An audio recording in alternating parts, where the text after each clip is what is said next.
Y'all ready to be history? Get started. Welcome. Hi. Hello, everyone. To the Pro Audio Suite. These guys are professional. They're motivated. Thanks to TriBooth, the best vocal booth for home or on-the-road voice recording. And Austrian Audio, making passion heard. Introducing Robert Marshall from Source Elements and Someone Audio Post, Chicago. Darren Robbo Robertson from Voodoo Radio Imaging, Sydney. Tech to the VO Stars, George the Tech Whittam from LA. And me, Andrew Peters, voiceover talent and home studio guy. Line up, ladies! Here we go. And welcome to another Pro Audio Suite. Thanks to TriBooth. Don't forget the code TRIPAP 200. That will get you $200 off your TriBooth. And of course, Austrian Audio, making passion heard. In fact, we're going to hear a lot about Austrian Audio today because we're joined by a special guest from Vienna, Kurt Richter from Austrian Audio. How are you, Kurt? Hey guys, I'm fine. It's a bit late here on my side, but I'm happy to be here and telling you guys something about Austrian Audio. Well, it's hands across the ocean today because we're in Melbourne, Sydney, Los Angeles, Chicago, and Vienna. I know, Yeah. it's not bad, is it? Truly That's pretty global. impressive. Four distinct time zones covered, Yeah. and spread Exactly. across the world. Absolutely. It was interesting trying to get this one to work. Going, how can we get the times to work that no one's up at 3 a.m? You're just We lucky did that it. I'm up at 3 p.m. Yeah, well, there you go. Yeah, that's true. Do you ever sleep, Robert? Really? Such an engineer. Yeah, exactly. Today we're going to do the giveaway. We're going to draw the winner of our mix competition to win a pair of Austrian Audio High X20s. And we should start with that really because it's an interesting backstory because it started off with the High X15s, Kurt, from what I hear. Yeah. And then due to feedback from people who bought the High X15s, along came the High X20s. What was the main feedback you got from the High X15s that made High X20s possible? Well, I wouldn't bring it down to one feedback. It's like it was collecting feedback and as you can imagine, you get completely different ideas and stuff from customers. But some points really turned out to be to make sense, which was a longer cable, definitely very easy demand, very easy request, but it totally makes sense because when we made the 15, our product managers had people in mind that are sitting in front of laptops, so they just want a short cable. But the more pro user guys that might use it in front of a microphone when they sing or whatever, you think about somebody standing in front of a microphone with a 1.4 meter cable. The plug will be in the air and not on the ground, so that doesn't make a lot of sense. So we said, okay, we put in a 3 meter cable. We changed the optics, so that the look of the headphone to a more decent color, like it's pretty much black, because some people, not including me, I kind of like the style of the 15, but some people complained about the silver-red combination. Taste is different. But anyhow, I like the red. Yeah, me too. I think it looks a little bit like the 70s. I think it's kind of cool, but taste is different. And some people said, we would prefer a more easy look, like a smooth look, not so, not aggressive, kind of really. Black. Do it black. Yeah. Okay. Back in black. Mm-hmm. Yes, that's it. So, and the main difference for sure is the tuning. So, especially if we have the pro users in mind, the 15, I wouldn't say the 15 has a bad tuning. I wouldn't say that at all, but it's a little, it has some waves in the mid range and it has a little bit of consumer sound, right? That's also what we wanted to have.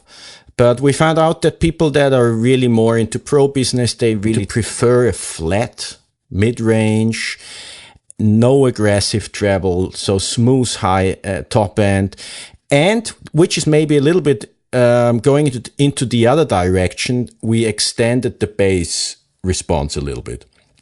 So the 20 has a stronger bass response than the 15, which is something that we hear quite often from our customers. But I also have to say, also if you look into our tradition, so the company where we all kind of come from, We never had bass boosting headphones. That's not really what we're after. Our approach is you want to listen to your mix and not to our headphones. So we don't want to emphasize anything that's not there.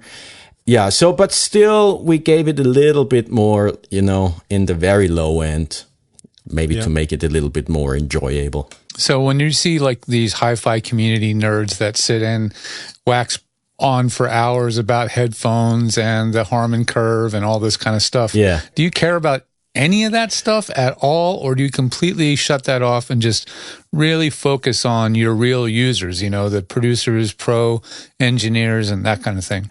I wouldn't say there is a fixed policy or something like that. I think we always try to listen and decide case by case if it makes sense or not to us, because there might also be some pro users that tell you weird things, and maybe it's just us not understanding. I come from really being an engineer, and I think the more I grew into this and the older I got in doing this business, I found out there's really no wrong or right. Okay, there are maybe some exceptions, like you maybe don't put the XLR cable into your toaster. That might not make no sense, but you guys you can try. Maybe it makes a funny sound once. Or Sylvia Massey did try stuff like that. So yes, yeah. In fact, if Sylvia's listening, she'll be doing it right now. Yeah. She hooked up what did she do? She took an amplifier and then put an AC plug on the end of it so that she could plug a blender into the output of an amplifier, and the bass player could play the blender, basically. Yeah. The AC current out of the amp was making the blender go... Yeah. Well, plugging your headphones into the toaster adds a whole new meaning to the term brain fried, doesn't it, really? Yeah. But of course, George, you're right. It's in the hi-fi scene, there is quite a lot of voodoo stuff going on that we honestly don't really care about, but because we are pro audio engineers, so that's where we come from. But there is also some aspects that make sense, right? For an example, our top range headphone, the Composer, which, guys, I don't know if you had the chance to listen to it. It's the most amazing headphone ever. It's really amazing. I'm not saying this because only because I'm an Austrian audio guy. It's also from my perspective as a mixing engineer, I could not really mix on headphones so far. And I have quite a nice setup of monitoring in my producer suite, which includes a midfield monitoring from Neumann, which I like, which I have Ganalex close. And then I got this Composer headphone together with the Full Score 1, which is probably the fastest headphone amp on the market. And I said, my first thoughts were like, it's just too much money for a headphone. Pros are not going to use this. Then I got it because I'm the product specialist. Lucky me. And now I would give away my main monitoring immediately. Okay, if I'll I take can. them. If I can, Just send Robert a pair, please. This guy is a massive monitor speaker nut. I've been to his place. His place says, and there are a lot of speakers around. He's heard a lot of speakers. So if you can impress Robert with a pair of cans, that'll be impressive. Yeah, I was impressed. I really, I got so much detail. If you get into the situation mixing a bass drum and you think that's the 0.7 plus on 70 hertz, or I don't know, does that make sense now? And then you try it and you say, yeah, it makes sense. Mm-hmm. I can hear it on these cans. Yeah. And in the end, of course, there's always the discussion going on, and I get it kind of. Yeah, but in the end, people listen on earpods and on MP3s. But I mean, that can't be our approach, right? No. Yeah. You should be checking your mix on that, but you can't. You can make it work on all those things. But I would say that even if you were to mix, Okay, if you were to make a mix for small speakers, you'd be better if you didn't know all the different small speakers that you were mixing on. You're better off on a big pair of speakers and just getting it well balanced and letting it be what it is on small speakers than monitoring on a Horatones, I guess. Yeah, I have Horatones as well.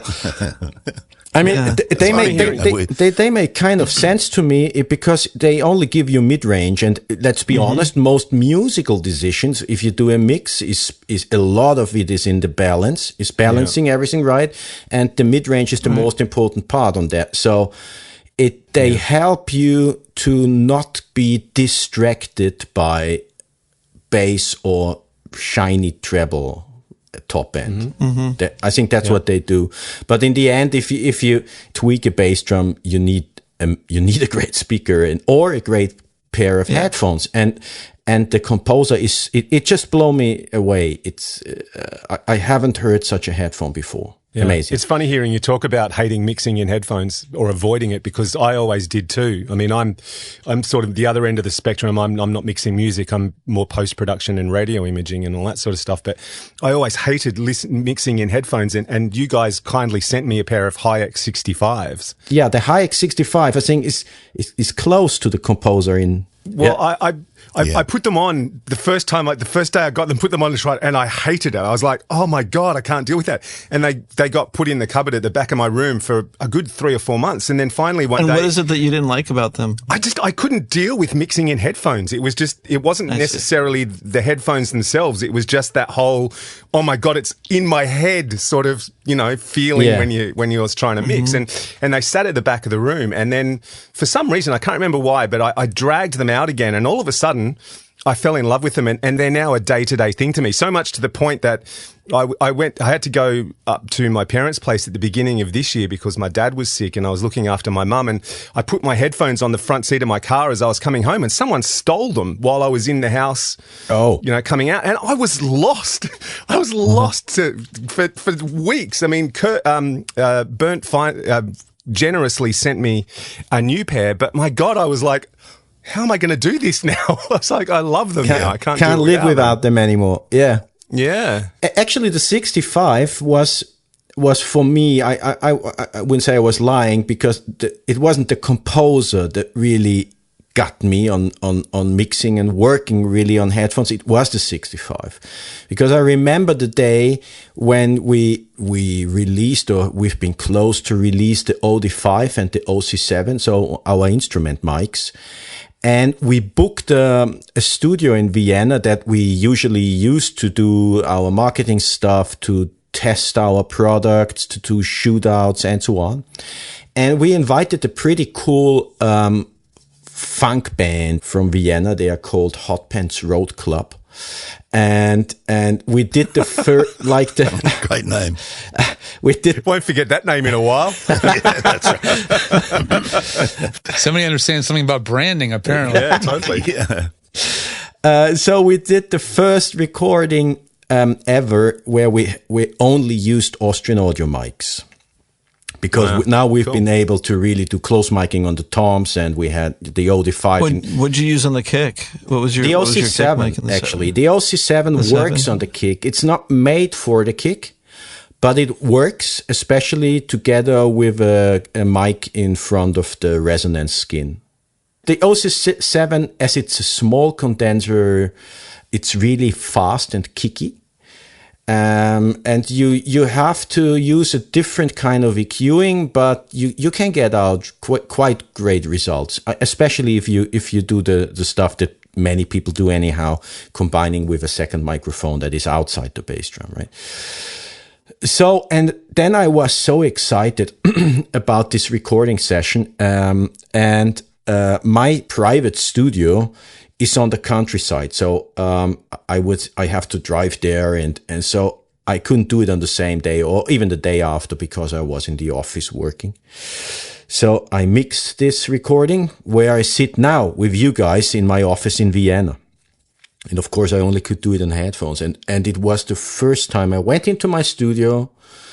I opened the mix on my Neumanns, and there was nothing left to do except I had to raise a little bit. I had to give a little bit more high frequencies to the mix on the master bus. Because the 65, if you can say something bad about it, and I don't want to, but if you're really deep into criticizing something to, a positive kind of criticizing, then it's maybe a little bit too bright. Okay? Right. But on the other side, our acoustic engineer, Bernhard, because I told him, why don't we make a headphone that's really completely flat? And he said, because everybody would be bored to death. So, and I think it's kind of true, right? It's on one side, also working and listening to stuff, you need to have some fun. And also in the treble range, you also can hear rooms and all that stuff very, very precise. And that's also something I want to get from a headphone.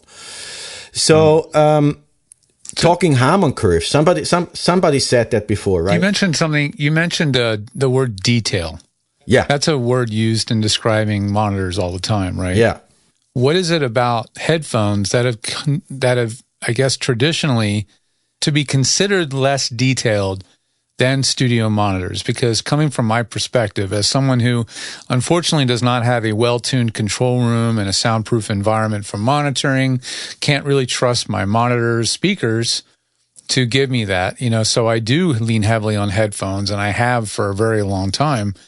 How can a driver that's only an inch or half an inch from your ear be inherently less detailed than a pair of speakers that are 5-6 feet away? It's a good question. And I'm not quite sure if the answers that I can give are really covering what you have in mind. But there is two problems with headphone design.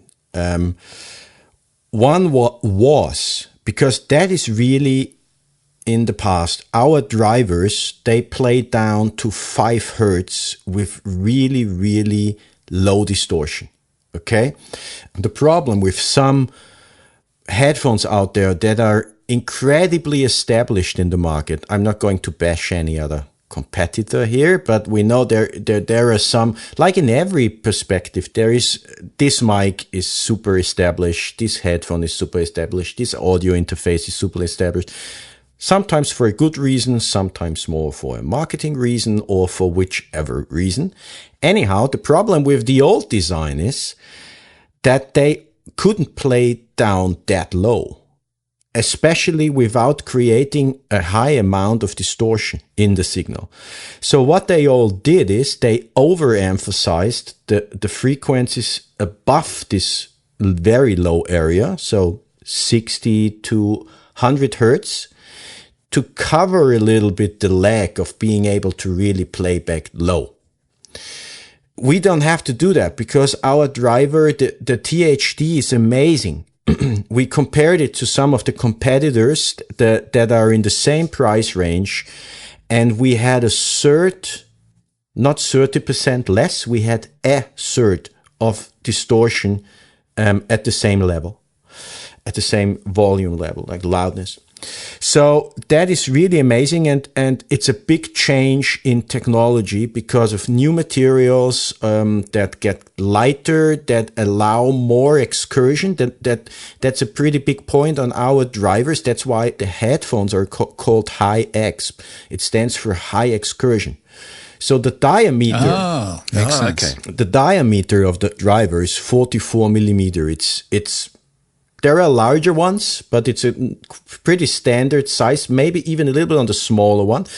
But I don't know, are you guys musicians? Do you remember in the 90s when people came up with Hartke amps for bass playing, and they all were, and they would play like a 410 instead of playing through 215s. Yes, and they were really fast and punchy and had the silver cones to them. Silver, exactly. Less distortion, the faster rigid transients. And it was kind of a new sound for bass amps. I learned drums in these days, but we had a rhythm section in my music school, so where all the drummers and the bass players, they joined, and then we played together. And the director of the school, who was the bass teacher as well. He had such a hard tower, and it was crazy because he could play back a CD through this tower, and it sounded pretty much like a pretty massive monitors stereo system, right? Because it covered all, and it was really fast, and not like an 80-inch driver that is maybe better working to be used for sailing instead of playing back fast transients. Okay, so long story short, smaller driver is quick. That's one point, because it doesn't have a lot of masses. Another point why it's good to have a smaller diameter is, I think it's called interpartial distortion. I hope that's not lost in translation somehow, because as you guys know, I'm not a native speaker in English.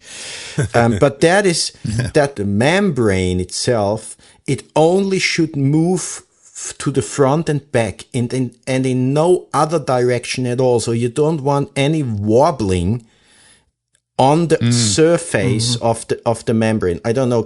Maybe you guys can translate that into real English? No, that makes complete sense. I think that's pretty good. Say the terminology in auf Deutsch as well. So or in German, Austrian German. It's interpartielle Schwingung, as far as I know. It's interpartial. That way, if somebody's listening, and so, I don't know, and that creates distortion again. So what you want the membrane to be really, really stiff and only moving back and forward. Okay, it's the whole speaker thing, right? Infinitely rigid, infinitely light. That's the ideal speaker. Yes, exactly. And now we have for good reasons, you have a smaller diameter on the driver, so you can't move a lot air, so you can't play back very deep. But there comes the high excursion in place.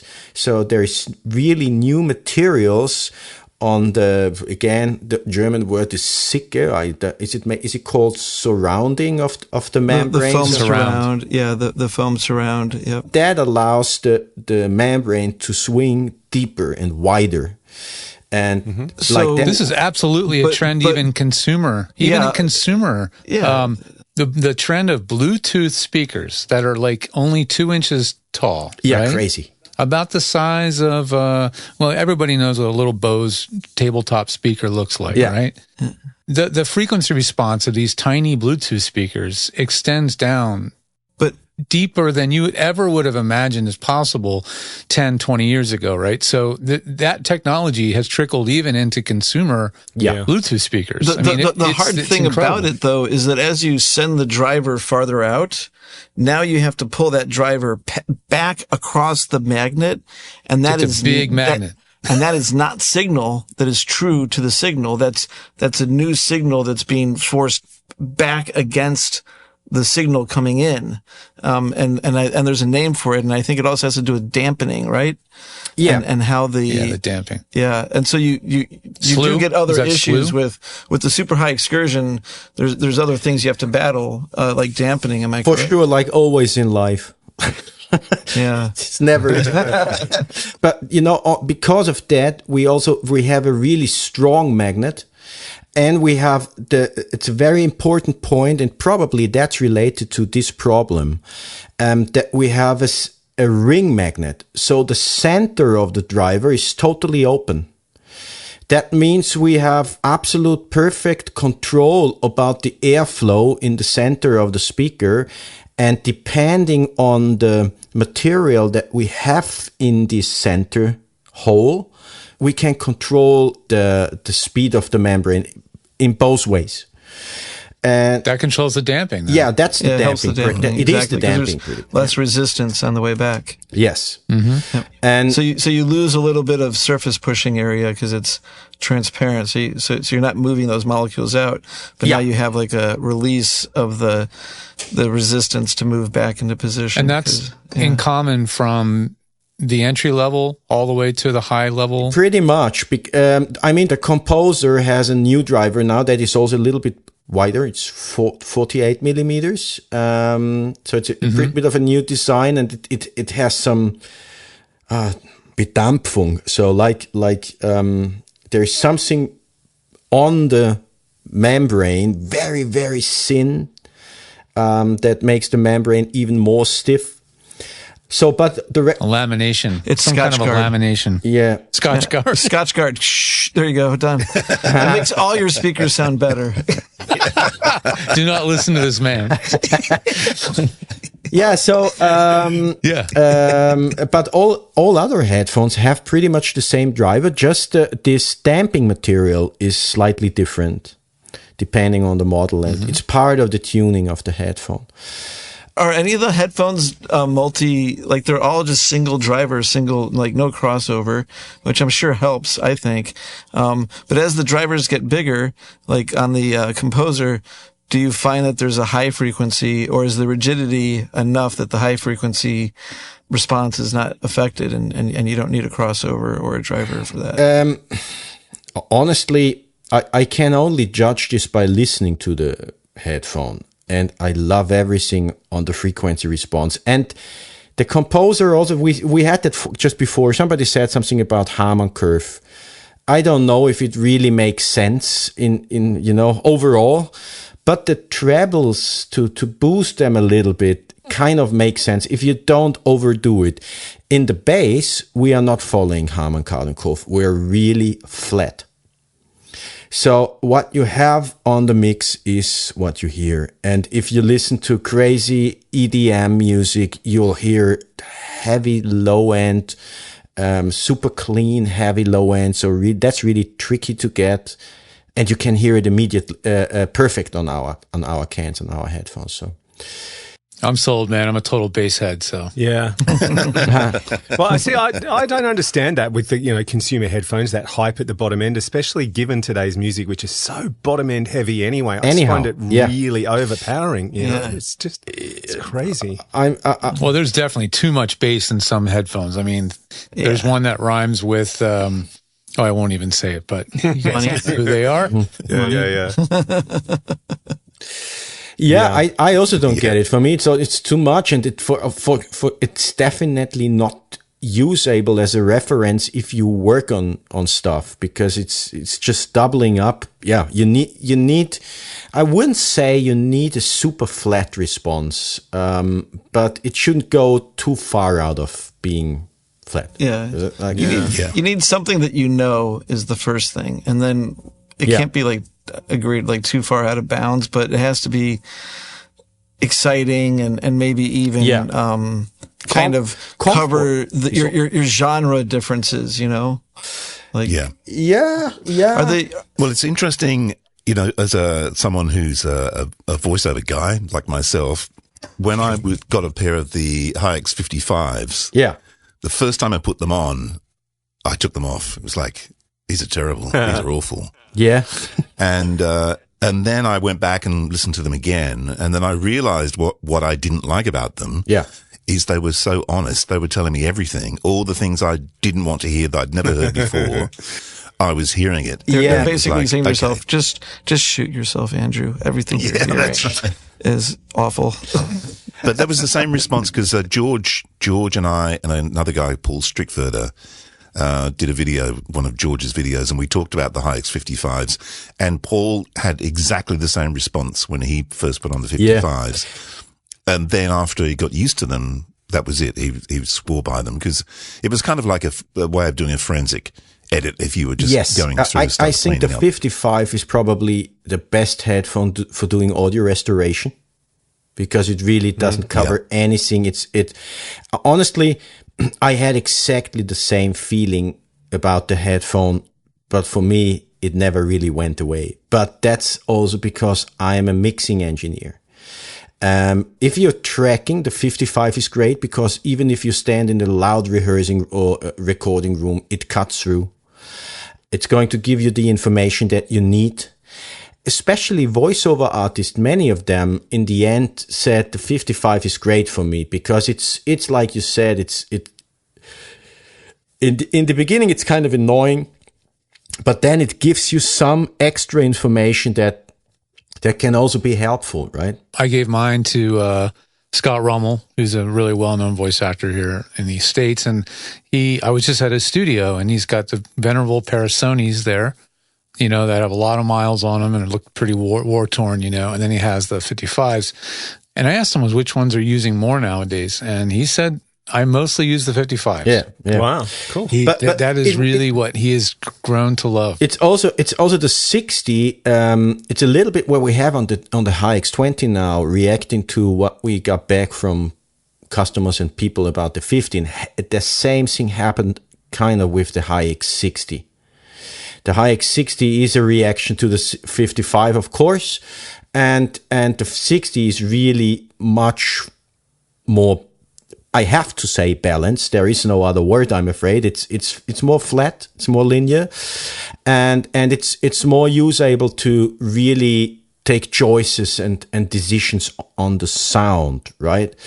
And there is one big problem with closed back headphones. That's why I always would take an open system over in the closed back system, and the point is for mixing. For mixing, yeah. The point is not tracking. Depends. We did some tests with open or half open. I don't know, but nobody in the world really knows where is the border between open and half open, because there is no. So it's the same as the border between cardioid and wide cardioid. Yeah, exactly.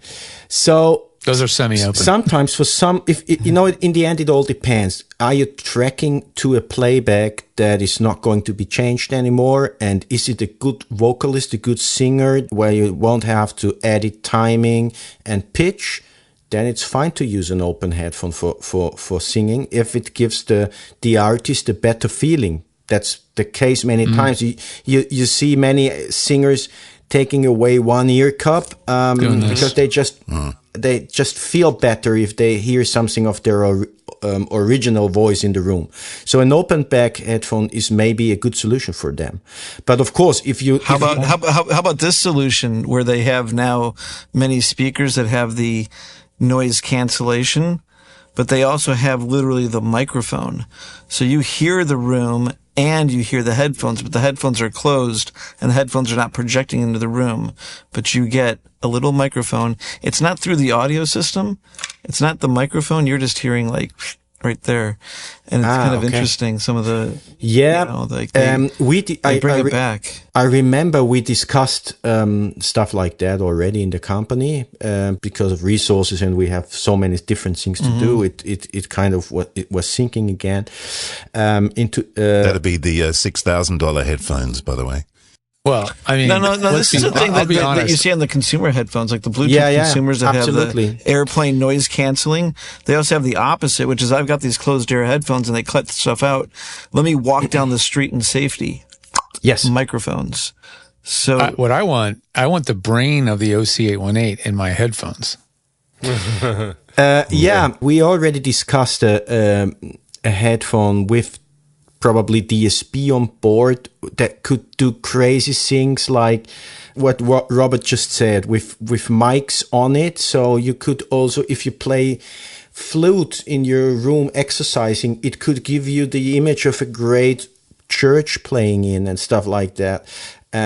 So there is different ideas, but I think that's the only thing that are never going to run out of stock is ideas. Luckily, ideas are not a problem. Yeah. So, but especially because mushrooms are so popular nowadays. That's right. What if? One of the most powerful questions there is, right? What if? Yeah. What if? What if? Yeah. Sure. Well, should we do our giveaway? We should. We should do our giveaway. We probably don't need to play them all, do we? Although maybe we should. No, we don't need to play them all. We should just play the winner because I know, Kurt, you said before you've narrowed it down to two. I'm curious, actually, because I've got a feeling I know which two you picked. Before we go there, we should just say that if you want to hear all the entries, go back a couple of episodes and you can hear them all there. But because we refined it. Like Kurt voted from the list that we Kurt voted right? from our withered down list. That's right, exactly. Yeah. So we sent four across. Four over. We had who did we have? I've got to find my list. Chris Kane, Tian Tan, Ray Kington. Ray Kington was our Linda Tian. Blue. Yeah, and Ray, Chris, blue. And Linda, that's it. Linda. Who's the other one? Who's the guy that did the Tarzan? That was Ray. That was Ray. So he was our Yes. sort of special mention. Because Ray is special. He came in on the short bus, but it was a grand entrance. It was. It was. It was indeed. So Kurt, you get the casting vote, mate. It's all down to you. So little drum roll. Oh wait, do we have a drum roll? All right. Nope, not that. That's not a drum roll. It wasn't an easy choice.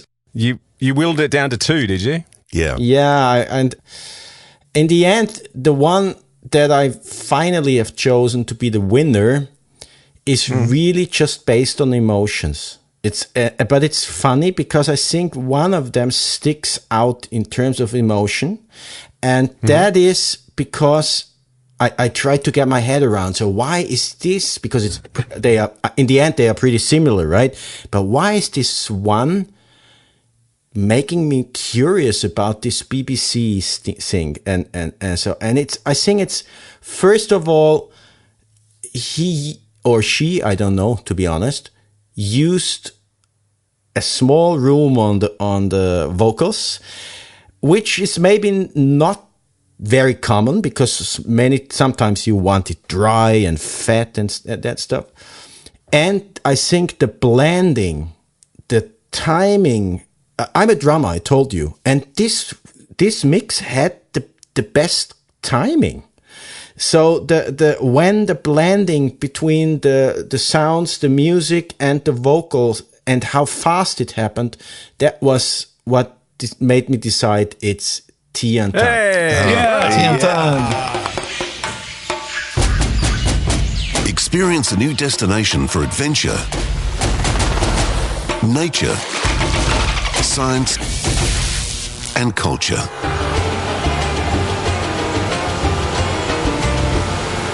National Geographic Today. Tonight at 7 on the National Geographic Channel. Always wonder. That's the one I voted for. Yes, we're on the same page. I couldn't put my finger on what it was, but I just liked it. But yeah, timing, rhythm, feel. It had the best feel. I think Chris Kane also pretty good. There you go. Special. Chris was up there with all of us too, I think. Yeah. That's interesting. But so now George has to jump in that FedEx box and we have to ship him over to I don't know whether you can see this, but at the bottom of my list here, the 2 people mentioned are Chris and Tian Tan. Yeah. There you go. Yeah. They were the 2 that were pretty much unanimous around the 4 of us, I think. Yeah. Everybody had them in the top 2. Yeah, everyone had, exactly. Yep. Yeah. So there you go. Well, excellent. So what did they win again? What was the thing? High X20s. Yeah. Nice. Yeah. Have a lot of fun with your High X20s. They are really cool headphones. Yeah, absolutely. We'll expect a report back once he's had a chance, he or she, I should say. He's going to change his mix. He's going to listen on the 20s and go, oh, crap. Yeah, he will too, won't he? He'll go, oh, shit, actually, can I submit a new mix? Or she. Or she. Really sorry, yes. They. Tian. We'll just say Tian. Yep, there you go. But yeah, I just out of interest, the High X20s now live in my booth. They're my main headphones in there when I'm working. What are you wearing right now? These are the 15s, so I use these out here when we're doing podcasting and the 15s. And so I've got the 20s in the booth and then the 65s here when I edit. Yeah. Well, it's interesting, Kurt. I'll give you some feedback on the High X20s too. Now the boys have given you theirs. My wife's does voiceovers as well. And she's always just worn this crappy old pair of Sennheisers. We were going on holidays to Fiji. I've told this story. And I literally ran into JB Hi-Fi because I wanted headphones for the plane and didn't really have anything I wanted to take that I could risk losing. So I bought these crappy old Sennheisers, a pair for me and a pair for my wife, and sort of said, here you go, these will do. She's been wearing those in the booth now for, 3 or 4 years. Yeah. And when the High X20s arrived, I said to her, chuck these on, tell me what you think, because we've got to talk about it on the show. And she came back, and it was exactly the same feedback as what Andrew was talking about. She came back and she said, I love them, but I can't wear them because I hear shit that I haven't heard before. She said, I'm just going to have to sort of get used to wearing them and sort of get my brain in that space, and then they'll be perfect. So it's interesting, I remember isn't it? the first time with the 65, and when it came out at home, I really had a party alone with this headphone, listening to my playback to my in Tidal, and it was the first time I heard that there is on Sledgehammer from Peter Gabriel. What a crazy good song! It seems like they had the production tape too long in tail in. I don't know if you guys have ever worked with and you can't listen to it. There is some magnetism printed through the layer, and you hear the brass. It starts with this doodle doo doodle doo, exactly. Then comes the heavy brass stack, and you can hear it just half a second before it really comes. Before it happens. Right. The ghosting. Yeah, well, that's amazing. Do yourself a favour too, mate. Have a look up on YouTube. Look up Harry Styles does a cover of that song on the Howard Stern show. Okay. And it's fucking good. It's really good. It's really it's good also cover. because it's just such a. I mean, Don't Give Good Up. song. Any song, yeah. Peter Gabriel and Don't Give Up with was done with from Kate Bush. But That's the So album. Pink and oh my God. Is that So or Us? That's So. It was That's the album. So. Yeah. So, which is what Charlie- album? yeah. How many did he do? It's his fifth. Do, re, mi, fa, so. There you go. Wow, I never knew Makes that. sense. There you go. I've learned something It's only new. taken 40 years to work that Thank one you, out. Robert. There you go. Yeah, but I learned what I something wanted new to today. say, Pink and John Legend, that was the guy. They did a recording together with Herbie Hancock. He did a new arrangement. They recorded it live in Abbey Road, and it's I a heard that's stunning awesome. recording. It's Herbie Hancock. It's just amazing because he plays so little, and it's wow. It's so good. It's what you don't play sometimes. Yeah. I think Miles Davis said that. It's the music is in That's what I between mean. the notes or something like that. That's Yeah. what he said. Yeah. Exactly. And Our show is the master of tangent, and we would love to do this. We'd love to talk music for another hour. Yeah. But I wanted to throw in a Because different tangent. I wanted to know, what's the microphone in the PG-16? I have no clue. No, is it just like a it's an like Omni. a stock mic? It's an Omni. That's an all I Omni? know. Why you ask? It's just there for the.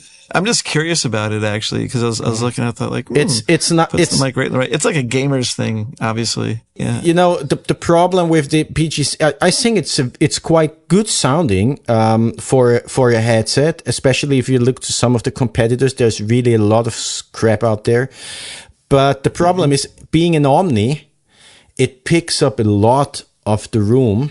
A lot of stuff. And then there is all these software like Google Meeting and Teams, and they all have this auto gain built in, Yes. which kind of makes sense. But if you have done somebody talking 5 meters away of you, the microphone picks up a little bit, and the software thinks, "Oh, I have to raise the gain because this guy," voice. and then So.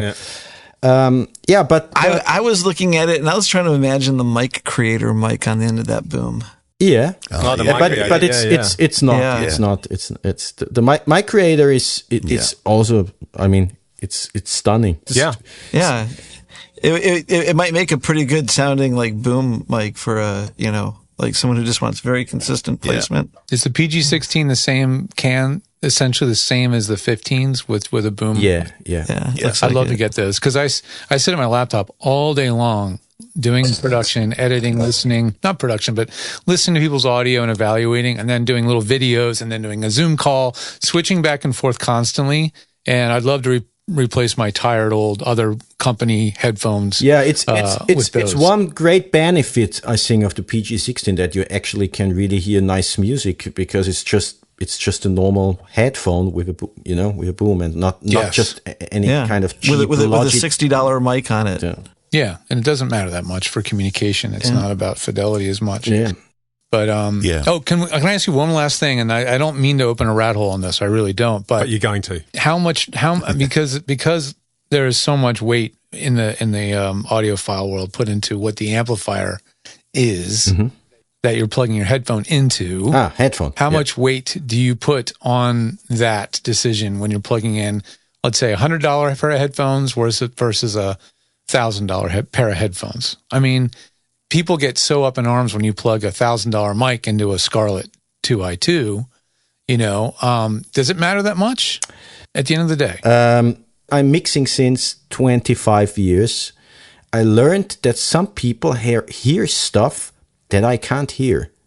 And I'm not saying it makes sense what they hear in terms of, because only very, very little people are. So, but I would never say again, because I really learned that, no, that's bullshit. Nobody can hear it, except maybe some cable decisions where I really say, listen, dude, that's physics. It won't work. Okay. But amplifiers, it's a tough one. It totally depends. Like on the mic, it depends on the headphone. If you have an 800 ohm headphone, it's a totally different story than you having a 25 ohm headphone, because the 25 ohm headphone is easy to drive. You don't need a lot of power in your amplifier.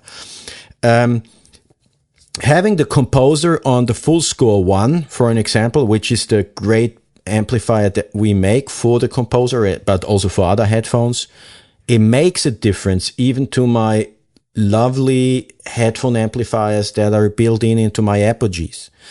But is it a huge difference? No, it's not. Is it a huge difference if I use 1073 on my OC818 or a Neumann V76B? No, it's not. I agree. Yeah. The microphone's more important than the preamp, and I agree that the headphone is more important than the amplifier. Definitely. But it's interesting you say that though, because funny you picked the 1073, because I use my OC818 through my Neve 1073. Yeah. And it is quite a unique combination.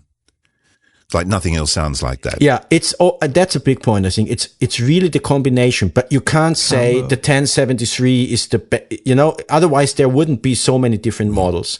But still, I think that I did quite a lot of comparisons, and if you're really honest to yourself and you do ABX blind comparisons, the ice is really getting super thin. It's really tough to get ABX tests in this range, because the differences are just not huge. If you have a ribbon mic, even a normal dynamic mic, that's another story. A condenser is just less empfindlich, where it's just less sensitive to the preamp. Finicky? Oh, sensitive. Yeah. Yeah. Mm-hmm. Yeah. Yeah, I mean, just like with microphones, like people are comparing microphones. If they are not consistent with placement, 1 inch in and out, it's going to change the sound of the mic. Yes. Yeah. And with headphones, if you don't fit them all properly so that the pads seal your head properly, if the thickness of the pad isn't exactly right or the same, that's going to change the sound of all these exactly different heads. So the there's point. so many things that matter more than what exactly the headphone amp. It's the right type of mic in the right place. I didn't make this point before because we kind of got lost into other topics. Lost the thread? That's our show for you. That never happens on this show. That's the problem of a closed back headphone. Is also it's never going to be 100% reference headphone, because as it's a closed system, everything about your head form, if you have glasses, which haircut you have, if you like to have caps on, it's going to change the sound. So I can't say, George and Kurt, we hear the Hi-X15 in the same way because we have different headphones and our it's head shapes. The shape is head different. Shapes. Yeah. Everything. And on an open system, that's why an open headphone is easier to build as a reference headphone, because it is already unsealed. But it's the same thing as a microphone. I mean, your only true microphone is an Omni. You're not really building like a classical recordist will go out with a Decatree and 3 Omnis. And that's but not imparting a sound, and The Omnis are flatter, aren't they? Just by nature of the combination and the not necessarily. I mean, there is one point about the real Omni. So, Druckempfänger, it's a pressure. No, I don't know the gradient. Not a pressure gradient, but a pressure. Is that they can't go? That's why they are really used for recording huge church organs, is they can go really low without distortion. But then there is all different kind of characteristics also to Omnis. And they don't have proximity effect. They don't have proximity effect, that is true. Figure of 8 has the strongest, right? And then they don't have the comb filtering from the side, trying to pull audio from the side and cancel it, so there's no cancellation and off-axis coloration. Although there is some off-axis coloration depending on how big the body of the microphone is and things like this. If you look to the M50s, which were usually used to make decatry, the Neumanns, yeah. Yep. The reason why they were used is because they had such a dramatic off-axis coloration. Because they were right. They were kind of bright in front, and the higher the frequency become, the more they were focused. So they're not an Omni about the whole spectrum.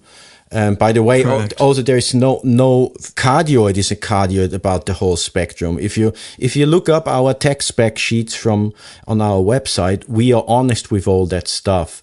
We showed that the polar pattern diagram on different frequency ranges, so you can see how the polar pattern changes. And that's for a very, very important point, especially for small condenser mics, because they are getting used a lot as spot mics. So in an ensemble, and the problem is it's quite easy to build one that has a nice frequency response on axis, but the off axis frequency response is making the big difference, because if you pull up the fader because you want to have a stronger signal of the clarinet as it's playing a solo or whatever, and all of a sudden the wood winds from next to it starts sounding shitty, then you have a problem. So you're not helping yourself. Yeah. Actually, what was the studio, Robert, that you recorded that music for Source Elements in Austria?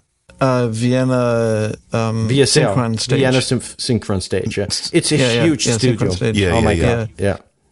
It's beautiful. But it was really funny because the video that goes with that whole thing, I noticed I think it was the person playing the harp, was mic'd up with an OC818. Yeah, that's a funny story. Yeah. That's an early OC818, because that was done. I mean, that was one of the first OC818s, gosh. 818s were released in summer 19, and maybe it could be possible that they even already had like beta samples for testing or so. Like a prototype or something. And I know that in the Musikverein, this very famous Viennese concert hall, where they have the concert of the Wiener Philharmoniker playing over the year, this what's the name? Oh, this is ridiculous for me, and I hope nobody in Vienna listens. Neujahrskonzert of Kurt. Neujahrskonzert. That's what it's called. It's a crazy production because they recorded on Neujahr, so the 1st of January of the year, and then you get the CD 7 days later or something. So it's really and they always use 818 on harp. So it seems like it's the industry standard for harp recordings now. That's cool. But I'm happy. It seems like it also becomes a standard for being used on overheads, because it's doing a brilliant job on overheads. Yeah. Can I tell you one other weird thing I do with the OC818? Because I don't record a lot of music anymore, unfortunately. But I have been experimenting with it only because I have these things at my disposal.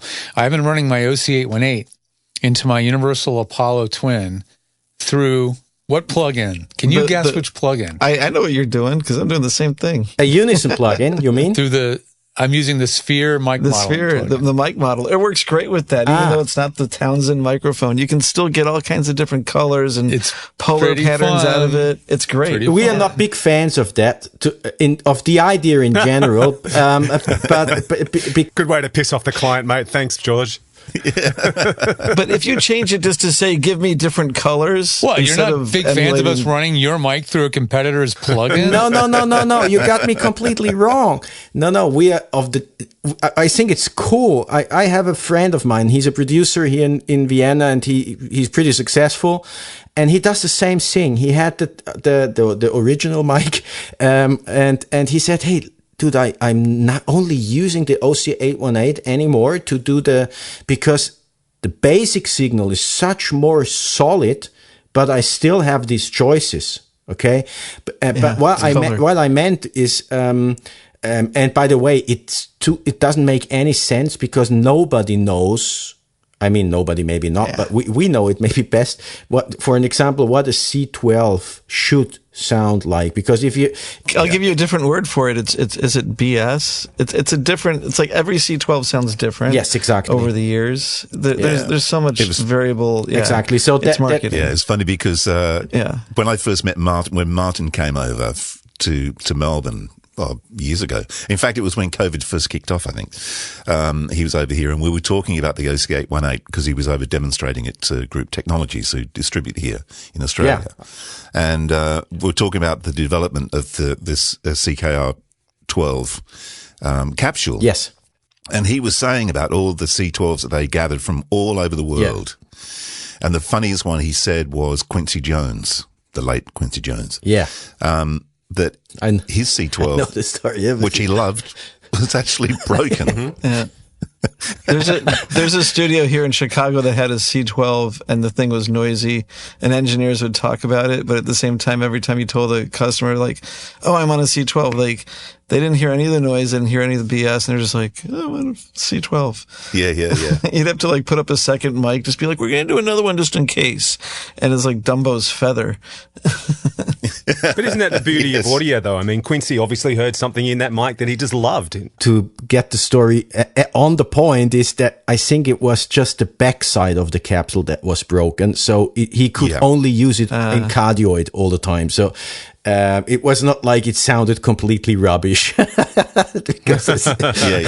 You mean like the broken 57 at Ocean Way or whatever it is, you know? Well, so another question with the plugins, you have the polar pattern designer, and then you have the stereo maker. Yes. And can you please make a 4-band combo of the polar pattern with the stereo maker so I can have mono bass and a nice stereo upper end? Man, nice. There you go. Now you're thinking. Say it again. Yeah, your stereo plugin, right? Where you can just do like a Bloomline type setup and then you can change it to any pattern, right? Okay. So now I want to have the Bloomline setup, and then in the top band I want to do Bloomline, and in the bottom band I just want to do maybe Omni. And I can change the stereo setup. I understand. So you want to have the phase linear blending in between the frequency ranges to create different stereo techniques on different. All right. That sounds crazy. We have some really interesting ideas coming up for the plugins, especially for the Polar Designer. Yes. Honestly, we are a little bit struggling with the plugins because we are a hardware company, and it always takes a lot of effort to keep those things up. Are those made in Juice, or do you know what you're using for those plugins to make them? They are now made in Juice. They're now made. Yeah, we have to redo them. We switched over to Juice, and that helps so much. Yes. Yeah. Exactly. But the ones that are not made in Juice. They were kind. That's why it's not easy for you to jump to Silicon because you got to do it all over again. Yes, exactly. But I mean, I still work in Rosetta, and it's no problem. And I use Intel Max all over the place. This is another show, by the way. I was going to say we need to get Kurt back and have because we haven't even touched on microphones. We've been we've got 2 more episodes. We've got microphones and we've got plugins. So so we'll have to do Kurt, together be again. Be prepared for another late night, mate. Sure, no problem. That's okay for me. I just saw. I think to do that at 8 in the morning. I'm a late guy, so. I would really stand up out of the bed coming to your microphone. I don't think we want that. I think it must be an audio engineer thing. I think Robert's a night owl. I'm a night owl. You're a night owl. It must be an engineer thing. When I worked for a producer here in Austria, most of the time we started working at 2 in the afternoon. Yeah. Right. Yeah. All the rock stars, they're sort of, they're not even out of bed until midday. So, really, you're not going to start a session till 2 or 3 in the afternoon. Only the young ones, not the older ones. They're all tucked up in bed. Don't you worry about that. Exactly. I'll leave you with one more, though, before we go. This is the sign-off, something really unusual for voiceover, if any voiceover people are listening. Bernd sent me the CC8, which is the pencil mic. Because I wanted to try that out. So now that is also one of my setups. The CC8 into an LA610 sounds gorgeous. You're so impressed by it. He's got the box sitting behind him there already. Look, showing it. You can't travel with the LA610, obviously, but you're also using the CC8 on the road too, weren't you? Is that your road kit? Yeah. Use it with a little Mic Port Pro. It matches kind of to the 818, doesn't it, or something? It was bizarre. Remember I sent you the sample of the Centrance Mic Port Pro with the CC8 in my car. It sounded like the 818 or something. And it sounded like the 818. It was so bizarre. Yeah, I think that's a good point because it's not so far away from the 818 in terms of sound. It's pretty. It definitely has the same signature. So, but I think that's good because then you can combine it good with an 818 if you do an ensemble recording or whatever, or you need it on the go or something. But something is interesting, I think, Andrew, that you mention preamps that are all pretty much coloring. I'm not a specialist in voiceovers, but I always have the feeling if I do record something for a video or something, oh my God, just nothing that gives me a little bit of distortion because it's all going to come up in the final. So I'm always looking after the cleanest preamp ever. But the 610 is really a color beast and this 1073 as well. Yeah. So this is interesting for me. If I'm doing like imaging and promos and stuff like that, well, that's different. Historically we use a shotgun mic for that. And so I run a shotgun through a Grace Design M101. Yeah. That's the promo one. That's your straight wire. Really clean. Well, it's actually, the preamp's clean, but the mic is hyped out of the stratosphere. But for long form stuff where I know that someone's going to do a lot of EQing and they're going to spend time, processing the file I send them, then I would use the 818 and the 1073. But I've been playing because my daughter, she does voiceovers as well. And just as an experiment, I put the CC8 into the 610 to see what it was like on her voice. Yeah. And it sounds really, really nice. Yeah, I believe it works really well. Yeah. That's a few bits and pieces I use. So there you go. Cool. Well, we should wind this up, I guess, and get you back another time to get really down and dirty with microphones. So thank you, Kurt, and enjoy your sleep. Yeah, thanks for inviting me. It was really lovely chat with all of you. Well, we've been wanting to do this for so long now because you guys have been so supportive of our podcast that it's been great to get you on. Awesome. Yeah, and now that it sounds good. Thanks, Kurt, and thank you, Kurt, and all the team at Austrian Audio for supporting this little show with so many great things to try and review and play with and just really use. I mean, as you can see, this is the 707, right? Yeah, the OC 707. Well, let's go around the room. I'm on the Hi-X 55s and the 818. Andrew's on the 15s and is that the 818? I'm on the 15s and the 16. The 18. Okay. I mean, I'm on the OC 707. This is my everyday at my desk interviewing, Zooming, podcast microphone. There you go. Yeah. And the 15s. And the Hi-X 15s. Yeah.